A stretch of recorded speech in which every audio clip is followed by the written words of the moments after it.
Hey there, it's Jon Fleischman with SoDoesItMatter.com, where we seek to move past communicating in like 160 character snippets on X or a few paragraphs on Facebook or a photo with a couple paragraphs on Instagram. Here, I try to write longer form stories or do longer form narrations like this video so that we get into the why, not just the what. And we can ask the critical question for which this Substack is named. So does it matter? And that's the question. Does it matter? And of course, anything that I am bringing to this website is something that I think matters.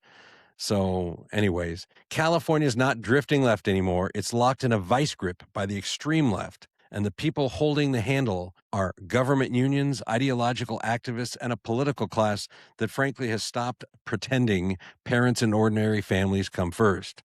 What we're seeing now is the natural consequence of that capture. For years, Sacramento politicians have treated schools not as places of learning, but as laboratories for social policy. They assume they could push these ideas as far as they want because, people want to trust their elected leaders. People want to have faith in the system, or frankly, people would look the other way. Well, frankly, that era has ended, yesterday in a loud fashion with the Department of Education coming in with regards to schools keeping it secret if minor children are bringing very critical personal issues up to staff, like somebody wanting to transition their gender or something like that. There's like a plan in place to keep that secret from parents. They actually call it outing to parents when the reality is these are your parents. They have the responsibility for you until you're an adult. Once you're an adult, you're out and you get to make your own decisions. But this society that we live in is predicated on the idea that until somebody's an adult, the parents are in charge. Anyways, California's leadership is telling everything you need to know in reaction to that Department of Education action. And of course, the Department of Education also came in yesterday and has noted their civil rights experts have notified San José State University that they're in violation of Title IX because they're allowing biological males or male, I don't, to participate in women's volleyball, which is a complete violation of the rights of the women who are playing volleyball, who have the right to play in a girls only team. Anyways, these experts, these people leading the state of California, instead of asking, oh my goodness, are we going too far? They ask, how do we keep Washington out? How do we keep parents out? How do we keep parents out of life altering decisions about their own children? They ask how to preserve the bureaucratic status quo that is the mindset of government that sees itself as the primary authority in our kids' lives. This is bigger than one policy, one lawsuit, or one campus sports team. It's about a governing philosophy that has taken root in California. It's a philosophy that says that professional activists, agency heads, and school officials are more enlightened than families. They know better, right? It says that biological reality is negotiable, that long-standing civil rights laws can be reinterpreted on the fly, and that anyone who objects is motivated by bigotry or fear rather than common sense, faith, values, or tradition. That philosophy does not stay confined to the culture issues that people argue about on cable news. It spreads into everything. It's why parents have less say in what their children are taught. It's why public agencies operate with less transparency.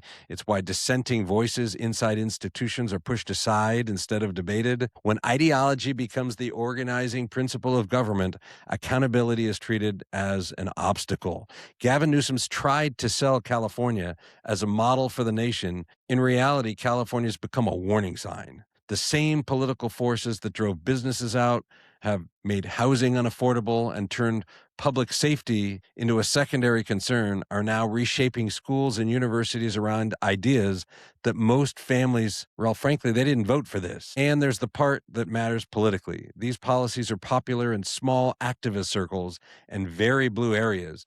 They are not popular with the middle of California, let alone the middle of the country. Most Americans still believe parents should know what is happening with their kids at school and have a meaningful role in what happens with their kids at school on everything. Most Americans still believe that women's sports should be for, get this, women. Most Americans still believe that laws should mean what they say. Well, California's liberal leadership has gambled that those instincts would be overridden by their spin, their jargon, their lawsuits, their bureaucratic maneuvering, their saying that they know best. Well, there's discovering, certainly did yesterday, that there are limits. Federal law still exists, civil rights laws still exist, and the rest of the country is watching California.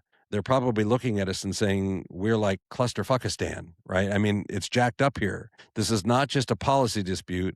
It's a test of whether elected officials really should be answering to families and voters or to the loudest ideological faction in their coalition. California has chosen the factions. And, well, Washington just reminded them yesterday that there's some boundaries. And frankly, that reminder is long overdue. Thanks for being a part of SoDoesItMatter.com. And if you enjoyed this, please share it, forward it, let other people know. And we'll talk to you on the next thing. Bye.